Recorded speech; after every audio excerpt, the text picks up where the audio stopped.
I think the message of that song would be, God is all there is, and it's here everywhere all the time. Ernest Holmes said, we are born to be happy, abundantly supplied with every good thing, to have fun in living, and to consciously unite with the goodness of God that is around us and in us, and expand and evolve forever and ever. And that's a bit what that song is saying. We're a work in progress, right? We're doing our job, but we're a work in progress. God does not control us, though. We have that divine freedom within us that we talked about this morning and Mary read about so beautifully. That divine freedom is here.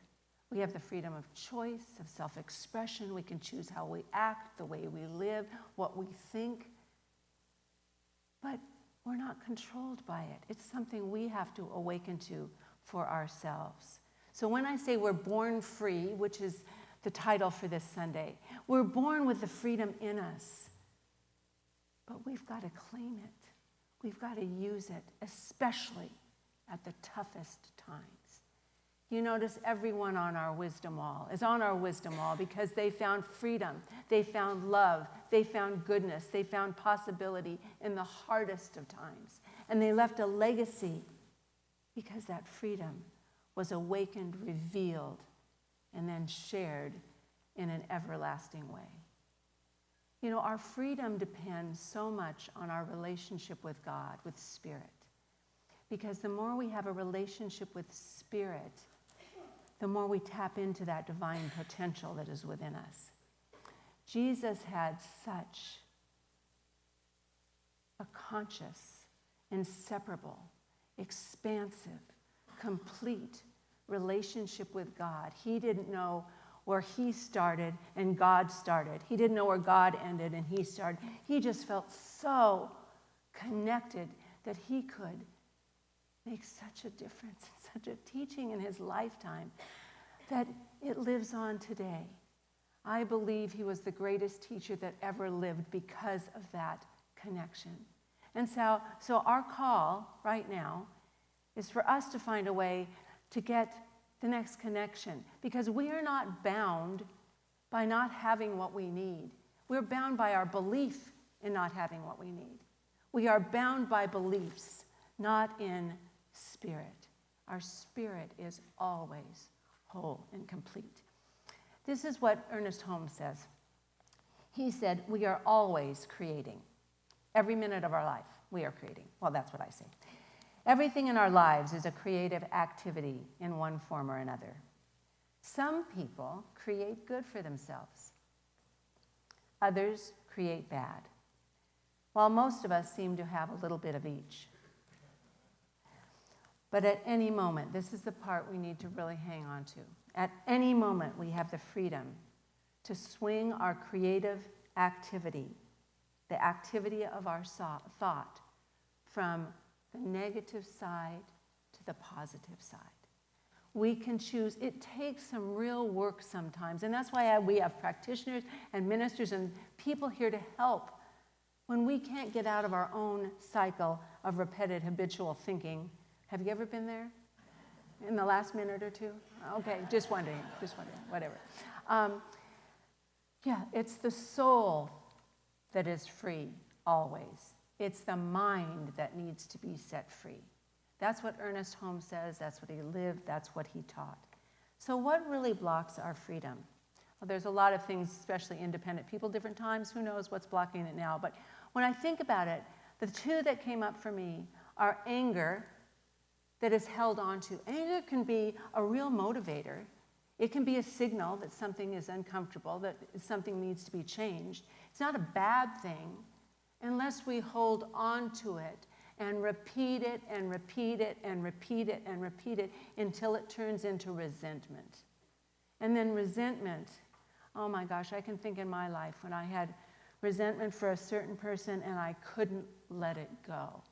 Didn't hurt that person at all, but it was eating away at me.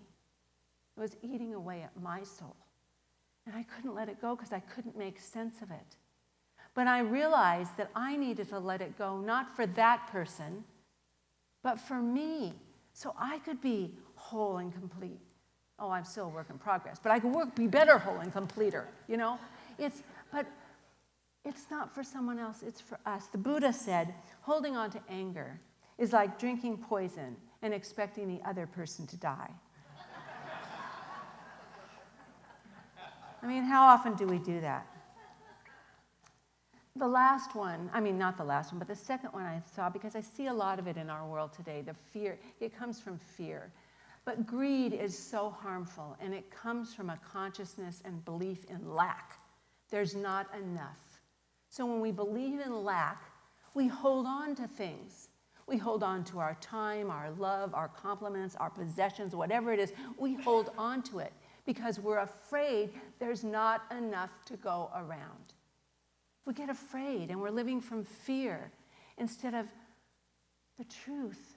When we're open and available, we let the divine flow through us, and we know without question there is enough. It was interesting on Friday, I signed up for a Pilates class.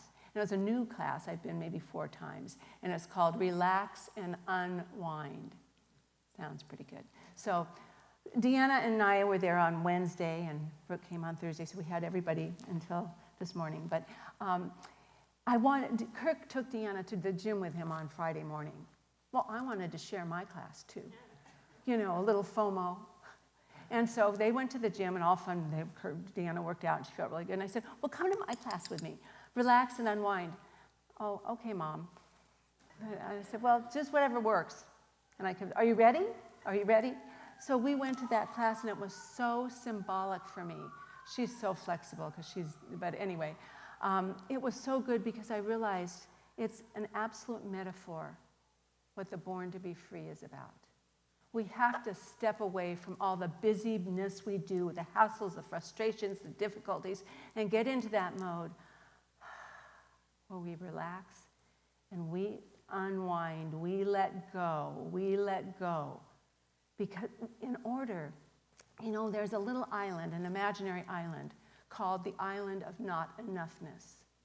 And everyone there is hoarding onto things and holding things because they just felt there wasn't enough to go around. But you know how all those people felt? Anxious, competitive, and in fear there wasn't going to be enough. When all they had to do was let go. And the land of infinite flow was right on the other side. Just a little way across the water. But in order to get in that water and get to that place, they had to let go of all that stuff that kept them bound. So when I said we're bound only by belief, I want to ask you, what is the one thing right now that you're holding on to that if you let go of, your life could be peaceful, more peaceful. I'm not saying peaceful, but more peaceful, happier. Remember what Ernest Holmes said? The thing I always go to when I'm in that place are, as you said, my boyfriend Rumi. He's a little old for me, but he's so cute. He's very cute, so it's a good thing. Rumi, and this is the quote that everyone should just keep. Out beyond ideas of right doing and wrong doing, there's a field. I'll meet you there. And when the soul lies down in that grass, the world doesn't make any sense. Ideas, language, even the phrase each other make no sense. Because you're in a place unbound by judgment, labels, anything. You're open. You're open to what is, the beauty of that. And that's something we need to do. So if we're going to be in this practice of letting go and opening, thinking about connecting, not separating, the unity part of what we know community is unity, and making our community bigger and bigger, not necessarily physically, but in our minds. We need to, number one, every spiritual teacher will tell you, and Ernest Holmes said it for sure, meditation, quiet meditation, not meditation when you're thinking things. I mean, guided meditation is beautiful, but I'm talking about the quietness of being with your own self. You can start with 5 minutes, 10 minutes, but every day be in that place where you're communing with Spirit, and ask what truth wants to be revealed through me today. Ask it. It will guide your day in a much better direction than starting off with your what do I have to do? It will get you in a place of such receptivity. So do that. And then I would just suggest from my own experience of do a check-in. And if there's a resentment, let go of it. Let go of it by acknowledging it. It hurts. Life isn't said it's about always feeling good. It hurts. We have to let it go. Write it down, acknowledge it, and then burn it up. Get rid of it. You don't want to hold on to it. And then, after you are in quiet, you think of your resentments and problems, count your blessings. The closest way to God is gratitude. You know, Jesus started every prayer, every healing with thank you, because he trusted the power of Spirit of God so much. He had no doubt, no question. And that's where we need to be. That's where we need to get to. It's a work in progress, but we need to do it to build our faith in something better. We're born to be free. We're born to live in unity. We need each other. When you were talking about Rumi, that's the last, not that exact quote, but another angel quote from Rumi I have to close with.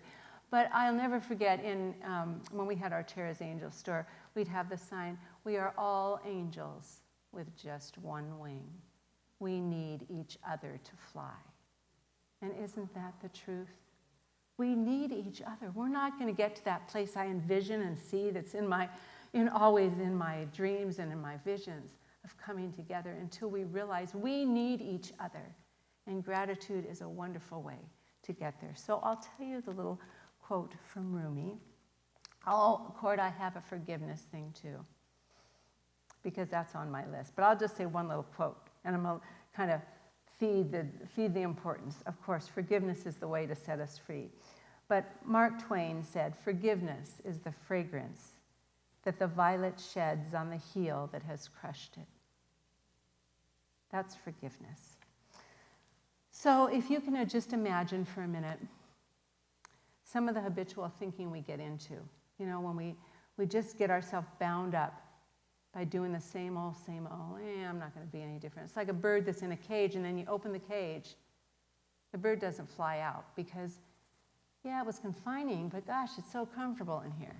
Dang it, I don't want to get out there. I'll have to work, I'm going to get... But what's a bird supposed to do? A bird's supposed to fly. And that's what Rumi says. He says, "You were born with wings. Why do you crawl through life?" So let's just take this moment as we're closing before our second song here to just go into that place where we can free our minds and open our hearts to the something greater, where we can loosen up all these thoughts of division and separation when we realize we're all part of one big family, and that we are here to remember how to come together. And it's hard sometimes. It seems impossible sometimes. But we need to come together in the truth that right where we are, God is. Right where we are, love is. Right where we are, goodness and possibility reside. And knowing in every moment that we decide to lift our thought, to lift our mind, to hitch that earthly wagon that is our physical self to just a spiritual star, to the place that is grander and greater and brighter, that we have that ability to stretch, to elevate, to grow, to rise up, and to become wiser, to become more compassionate, more loving, more peaceful. Right here, right now, we can do that. Without question, I see that for every person here.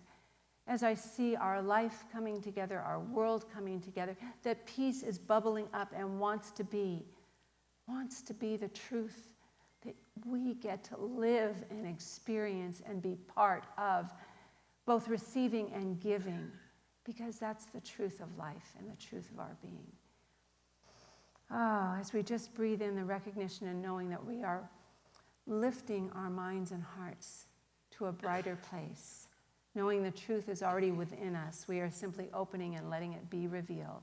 The light, the love, the goodness that is God and Spirit that is individualized as each and every one of us, is here to embrace, to love. We choose to live with a heart of compassion, a heart of goodness, a heart of truth.